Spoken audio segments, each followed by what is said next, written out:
What if I told you that the wildest, fastest, and weirdest supercar of the 1950s didn't come from Italy or Germany, but from Spain, and looked like a sci-fi toaster designed by Salvador Dali? Ladies and gentlemen, welcome back to Cool Ideas, where we dive into the kind of cars that make your neighbor regret buying that second-hand Porsche.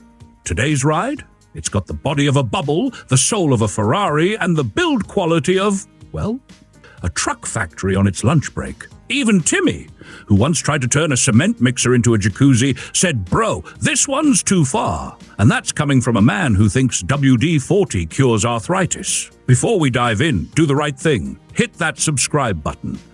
Because if Timmy can find the subscribe button after 3 sangrias, so can you. Now, let's talk about the beast, the 1952 Pegaso Z-102 Cupula. In the chaotic post-war 1950s, most countries were rebuilding roads. Spain said, "Let's build the fastest car in the world with our bus company." Enter Wilfredo Ricart, a man so talented he made Alfa Romeo nervous and Enzo Ferrari furious. When Ricart wasn't arguing with Italians, he was dreaming up a car that could outshine anything from Modena.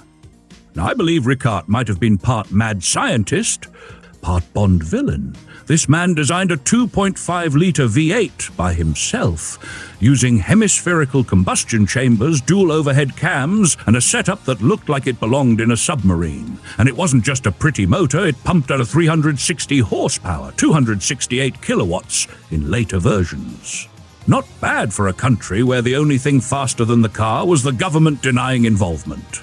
Independent suspension in front, a DD-on setup in back, torsion bars, a racing pedigree, and a wheelbase so short it made parking easy and surviving corners optional. Would you dare drive a rear steer car? Let me know below, especially if your life insurance is up to date. But let's talk about the Cupula. Oh, the Cupula. And so, in the dusty remains of the Hispano-Suiza factory, Pegaso Z-102 was born.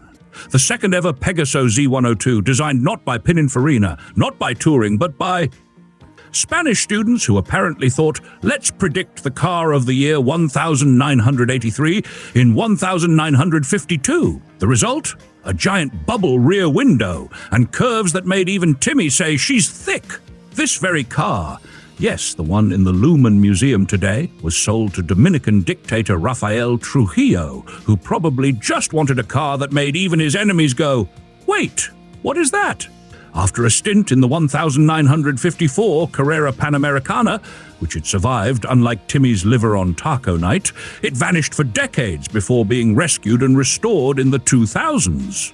The Cupula packed that early 2.5-liter V8, 2,472 cubic centimeters, producing 165 horsepower, 123 kilowatts, and when supercharged, versions hit 152 miles per hour, 245 kilometers per hour.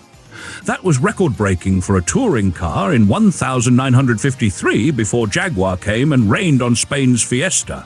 Built on a steel platform with just a 7 feet 8 inches, 2,340 millimeters wheelbase, the car rode like a jet ski with ambition. Only 87 Pegaso Z-102s were ever built before NASA threw in the towel and said, "You know what? Let's just make buses that don't scare people."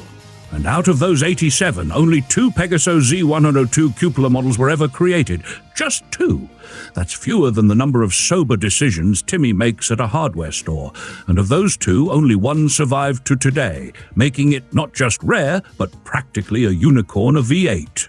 Today, the restored Cupula is priceless. But if you had to guess, some Pegasos have auctioned north of $900,000, but this one, you'll need a museum budget and a forgiving spouse. And finally, if you liked the video, laughed at least once, or just feel bad for Timmy who still thinks Cupula is a Spanish omelette, consider becoming a sponsor of our channel for just $1.